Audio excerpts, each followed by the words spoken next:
Hi, I'm Sarah Hamaker, Crosswalk contributor. Today I'm going to walk you through 18 ways to make the most out of your retirement. Whether you're currently retired, facing imminent retirement, or it's a dream well into the future, with a little planning, you can turn your golden years into ones as fulfilling as your working years have been. Here are 18 ways to make the most out of your retirement. 1. Think strategically about your finances. This means that no matter where you are along your working journey, you should be making contributions for your future, for your retirement. Whether you're starting out, in the middle of your working life, or near your retirement age, you need to think about your finances. How are you going to finance your retirement? What are your plans? You may want to talk to a financial advisor about this. You may want to talk to your banker about this. Or an attorney or a CPA, whoever you want to talk to. Just have a plan to do this and be sure that you are thinking about your financial future. Take care of your health. This means that we shouldn't ignore our aches and pains. We should have regular checkups. We should make sure that we're taking the medications we need to take. We want to keep our bodies in as good a shape as possible so that we can physically enjoy our golden years. And when you first retire, you may feel a little blue at odd times or feel lonely. Just keep an eye on that. That's a big transition. Make sure that your mental health as well as your physical health, that you're taking care of that as well. Consider your routine. If you spent the last 40 or 50 years going into an office 5 days a week, suddenly not having that schedule could take some adjustment. So I recommend that if you're looking at retirement soon, that you come up with a loose schedule. Have some things that you have to get out of bed with in the morning, to go out of your house with. Having a pet or class that you're going to take, or something can help you get that routine and adjust to life in retirement. Also pay attention to your diet. Eating regular meals is probably easier when you had the framework of a job, right? So now that you're retired, make sure that you are still eating and feeding your body regularly. And that brings me to number 5, which is plan exercise, both physical and mental. You want to keep up with your physical health and your mental health. There are lots of opportunities for lots of senior centers in metropolitan and other smaller areas as well can offer a lot of physical activities, pickleball, jazzercise or yoga, or other tap dancing classes, or whatever else you may want to do. They offer exercise classes. Take advantage of those. Also take advantage of mental opportunities to sharpen your mental capacities, like doing Sudoku, crossword puzzles. You can also join chess clubs, learn to play a game you've never learned to play before. Those kind of things can help your mental and physical exercise.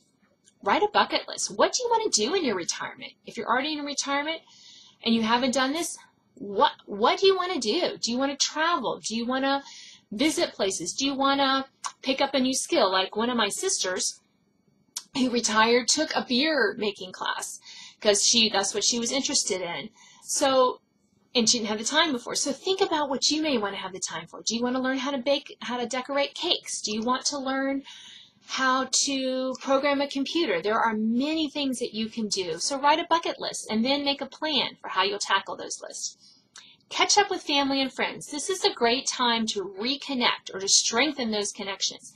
Are there people you haven't seen recently because you were so busy working? Think about some ways that you can reconnect. Can you go visit people, family or friends who live far away now that you have time? Think about how you're going to keep those connections strong. Make new friends. Join clubs or social groups. Expand your circle of friends. Libraries and civic clubs also host many opportunities to meet. So think about doing shared activities, gardening, games, outings, book clubs. There's a lot of different things. Golfing. There's a lot of things you can do. Number 9, spend time on you. If you spend most of your adult life working, take some much needed me time. Whether it's a golf trip, a spa outing, indulge yourself in those activities that you might have put off because you didn't have time while you were working. Number 10, catch up on media. What books or music or movies that you wanted to watch or read or listen to, but you didn't have time? Again, you see this theme? You have time now. Schedule these things. Get these things up and running in your life. If you need a place to start, check out your local library, which stocks books, movies, and often music, and figure out what you want to do. Number 11, volunteer. There are many groups eager to have the wisdom of older volunteers, from youth clubs to animal rescue centers to business groups such as SCORE, which pairs new business owners with seasoned veterans. Many people are going to benefit from your enthusiasm, your expertise, so find ways that you can give back and help the younger generation grow from your expertise.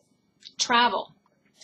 When my delightful in-laws retired, they started traveling a bit more. They went on cruises. They went around the country. They did a lot of fun things. Travel doesn't have to be expensive, and it can be a fulfilling way to spend some of your retirement. Maybe you go travel around your area. Like I live in Northern Virginia, and there's lots of places I haven't visited that's within an easy driving distance from where I am now that I could easily do in my retirement, whenever that will be. Adopt a pet. Perhaps you never had time for a dog or a cat or a fish or a hamster or a bird when you were working, but now you do. Consider adopting one from your local animal shelter or breed rescue group. And if you talk to them, they can help you fit a pet right with your personality and how physical you want them to be. So like a puppy may not be the best thing for you, but maybe an older dog that's a little more settled or trained already might be a really good fit for you, for example. Number 14, find a hobby. What have you always wanted to learn? Now's the time to do it. Think back to your childhood for inspiration or what you enjoyed studying in school. From knitting to collecting, there's a hobby waiting for you.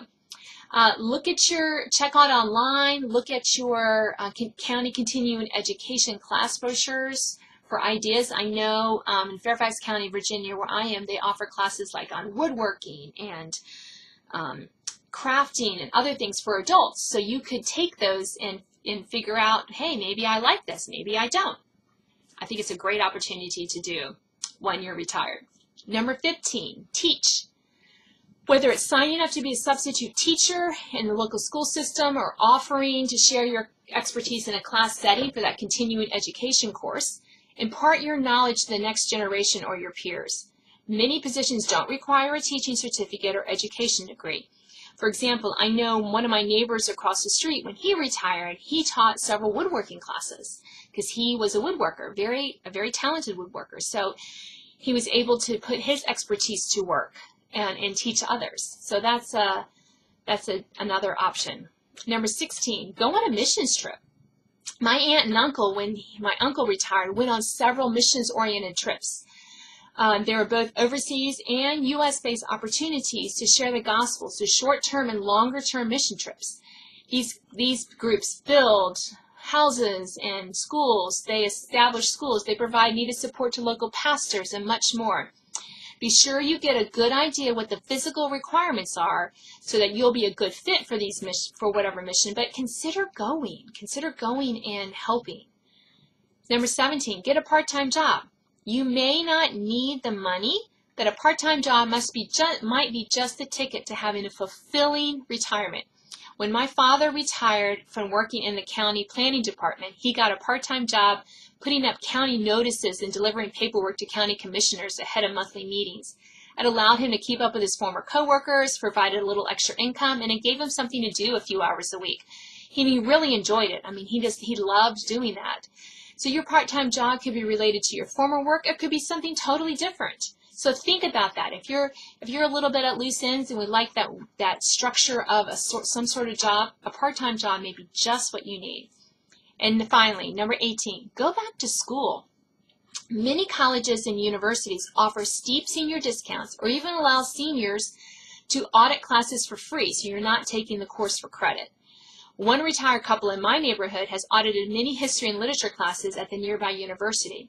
Or you could even go back to school to finish that degree you started, or to get an advanced degree that you always wanted to do. Metropolitan areas often have senior centers with discounted courses that are available to locals. Municipalities also offer adult education courses on a wide range of topics.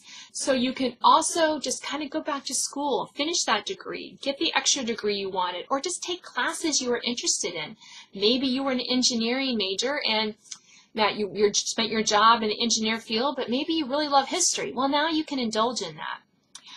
Wherever you'll spend your retirement, I hope you'll use this list as a starting point for making the most out of your golden years.